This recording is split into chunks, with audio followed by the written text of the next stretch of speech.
वैसे घमासान सिर्फ आरक्षण पर नहीं है, बल्कि विपक्ष में पीएम पद को लेकर भी खूब हमले हो रहे हैं। इंडिया अलायंस में इस पद के चेहरे को लेकर अक्सर सवाल उठते रहे हैं। विपक्षी खेमे से ही कई नाम उछाले जा रहे हैं। आज प्रधानमंत्री नरेंद्र मोदी जब मध्य प्रदेश के बैतूल में रैली के लिए पहुंचे तो उन्होंने अपने भाषण में यह मुद्दा उठाते हुए विपक्षी गठबंधन पर एक और हमला किया। उन्होंने क्या कहा, पहले आप ये सुनिए।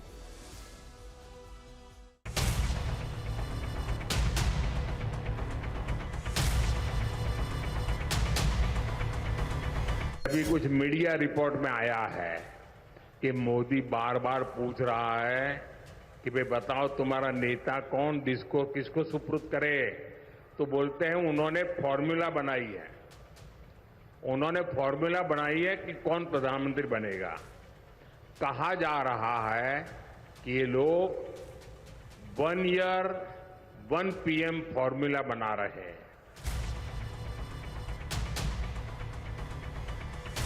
एक साल एक PM, दूसरे साल दूसरा PM, तीसरे साल तीसरा PM, चौथे साल चौथा PM, पांचवें साल पांचवा PM। बताओ भाई क्या होगा देश का, क्या होगा, क्या होगा मुझे बताइए। देश बचेगा क्या? आपका सपना बचेगा क्या? आपके बच्चों का भविष्य बचेगा क्या? इसका मतलब ये PM की कुर्सी का भी ऑक्शन करने लग गए हैं। भाई बताइए, जो बोली बोलेगा 1 साल बैठेगा। और मजा क्या होगा फिर?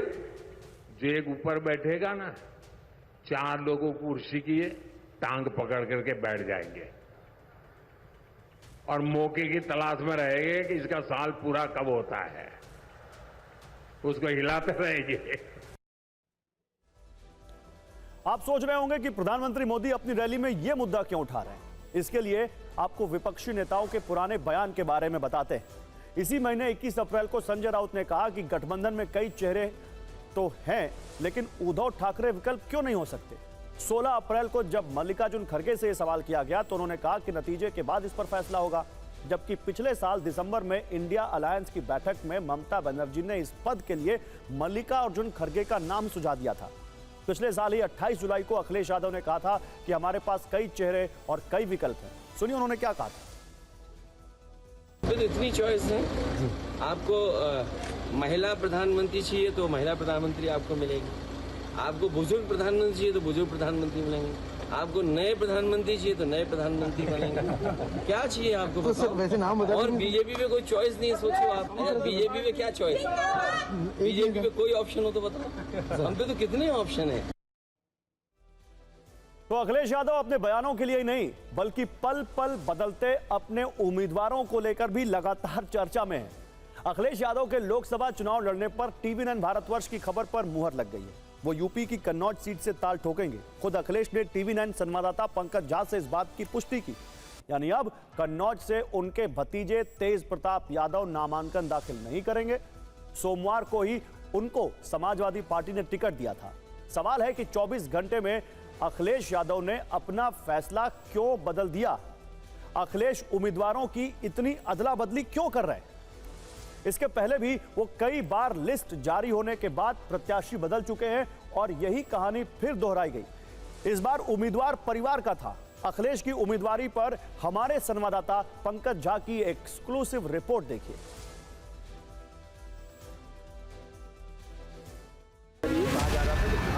कल रात ही TV9 भारतवर्ष ने यह खबर ब्रेक की थी कि कन्नौज में भतीजे तेज प्रताप की जगह चाचा अखिलेश यादव लेने जा रहे हैं।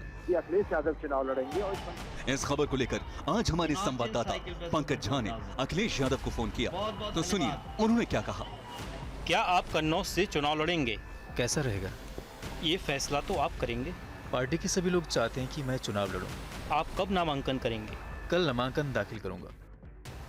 अब सवाल है कि क्या कन्नौज को लेकर अखिलेश के दिमाग में प्लानिंग पहले से चल रही थी। तारीख 22 अप्रैल, समय दोपहर 2 बजे। उस दिन अखिलेश यादव चुनाव प्रचार पर नहीं गए, पार्टी नेताओं के साथ मीटिंग की। फिर उन्होंने तेज प्रताप यादव के नाम की घोषणा कर दी। पिछली बार भी मौका नहीं मिला था, इसीलिए तेज प्रताप यादव उर्फ तेजू इस बार हर हाल में चुनाव लड़ना चाहते थे। इसके लिए उन्होंने चाचा अखिलेश यादव और चाची डिंपल से भी पैरवी करवाई थी। तेज प्रताप यादव लालू यादव के सबसे छोटे दामाद हैं। चर्चा है उनके टिकट के लिए लालू ने भी सिफारिश की थी। तेज प्रताप को बुधवार को कन्नौज जाकर नामांकन करना था, लेकिन उम्मीदवारी की घोषणा के 24 घंटे के अंदर चाचा की एंट्री हो गई। अब आप सोच रहे होंगे कि अखिलेश यादव आखिर ऐसा फैसला ही क्यों करते हैं कि उन्हें बार बार बदलना पड़ता है। अखिलेश यादव पिछले दिनों कई बार कन्नौज जा चुके थे। वहां के पार्टी के अधिकतर नेता यही चाहते थे कि अखिलेश ही चुनाव लड़े, तो फिर तेज प्रताप यादव के नाम की घोषणा क्यों? कहा जा रहा है कि अखिलेश यादव ने एक ही तीर से दो निशाने साधे। एक तो तेज प्रताप यादव का मन रह गया और उनका मान भी। नॉमिनेशन होगा तो आपको पता लग जाएगा, और हो सकता है नॉमिनेशन से पहले ही आपकी जानकारी होगी। सवाल कन्नौज का ऐतिहासिक जीत का है। अखिलेश कन्नौज से ऐतिहासिक जीत की बात कर रहे हैं, लेकिन बीजेपी का दावा है कि यूपी में समाजवादी पार्टी का स्कोर 0 रहने वाला है। इस बार उत्तर प्रदेश में समाजवादी पार्टी का खाता खुलता हुआ नहीं दिखाई दे रहा, और वो पीडीए की बात करते हैं। पीडीए, अगर एक परिवार के 5 सदस्यों को चुनाव लड़ाना पीडीए है, तो वो तो पीडीए परिवार डेवलपमेंट अथॉरिटी के रूप में कन्वर्ट हो गया है। पहले बीएसपी प्रमुख मायावती के बारे में कहा जाता था कि वो कभी किसी का टिकट बदल सकती हैं। इस बार अखिलेश यादव उनकी राह पर चलते दिख रहे हैं।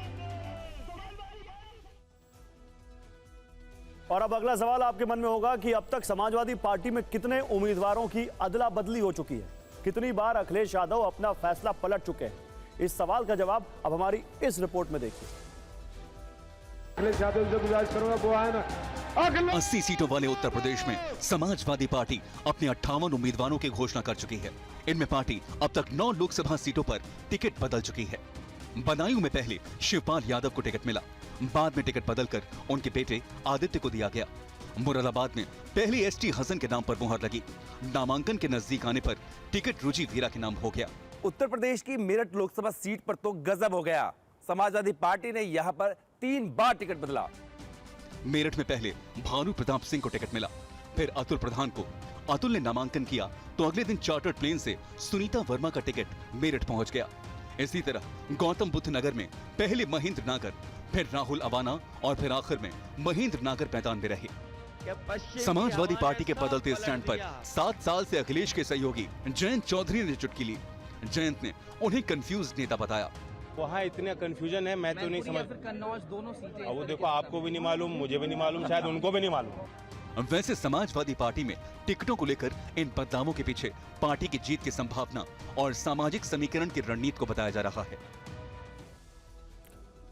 तो कन्नौज को लेकर अखिलेश यादव ने खुद तेज प्रताप यादव को समझाया है। पार्टी नेता रामगोपाल यादव ने बताया है कि कल दोपहर 12 बजे अखिलेश नामांकन करेंगे। ये सीट समाजवादी पार्टी का गढ़ रही है। अखिलेश यादव पहली बार साल 2000 में कन्नौज से सांसद बने। वो 3 बार इस सीट से सांसद रहे, जबकि 1 बार आजमगढ़ से चुने गए।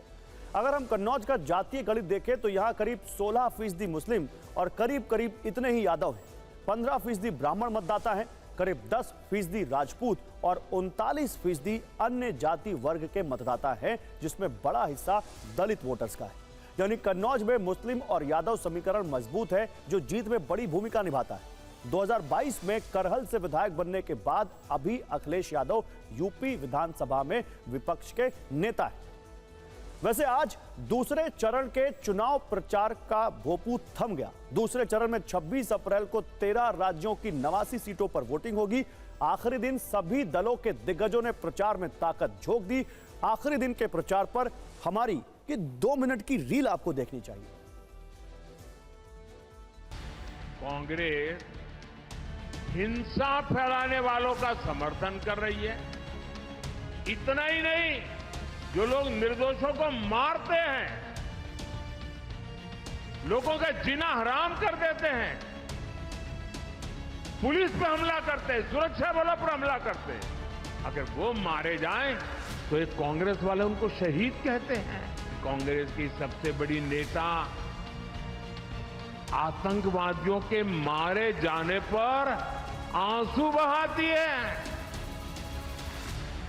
ऐसी ही करतूतों के कारण कांग्रेस देश का भरोसा खो चुकी है। आपका एक एक वोट देश प्रेमी और देश विरोधियों की लड़ाई में देश प्रेमियों के पक्ष में जा रहा है।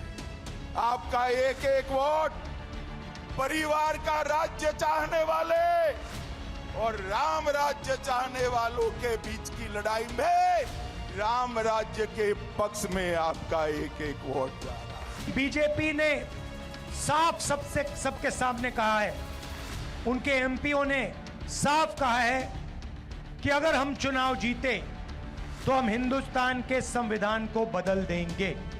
और मैं आपसे कह रहा हूं, उनसे कह रहा हूं, ऐसी कोई शक्ति नहीं है दुनिया में जो हिंदुस्तान के संविधान को बदल सके। 70 सालों से ये देश स्वतंत्र है, 55 सालों के लिए कांग्रेस की सरकार रही है। किसी ने आपसे सोना छीना, आपके मंगलसूत्र छीने। इंदिरा गांधी ने अपना सोना, जब जंग हुई थी, अपना सोना देश को दिया। मेरी माँ का मंगलसूत्र इस देश को कुर्बान हुआ है। और अगर मोदी जी मंगलसूत्र का महत्व समझते तो वो ऐसी अनैतिक बातें नहीं करते। अरे मंगलसूत्र, हमारी शादी हो रखी है। अरे जो जिनकी शादी हो रखी है वो लोग उसके महत्व समझते होंगे। और बीजेपी के लोगों को मंगलसूत्र से बड़ी बात है कम से कम नौकरी नौजवानों को दे दें, जिससे उनकी भी शादी हो जाए। मोदी जी अपने दोस्तों के लिए इस देश को नीलाम कर रहे हैं, इस देश के संसाधनों को नीलाम कर रहे हैं। उनको देश की चिंता नहीं है, अपने दोस्तों की चिंता है।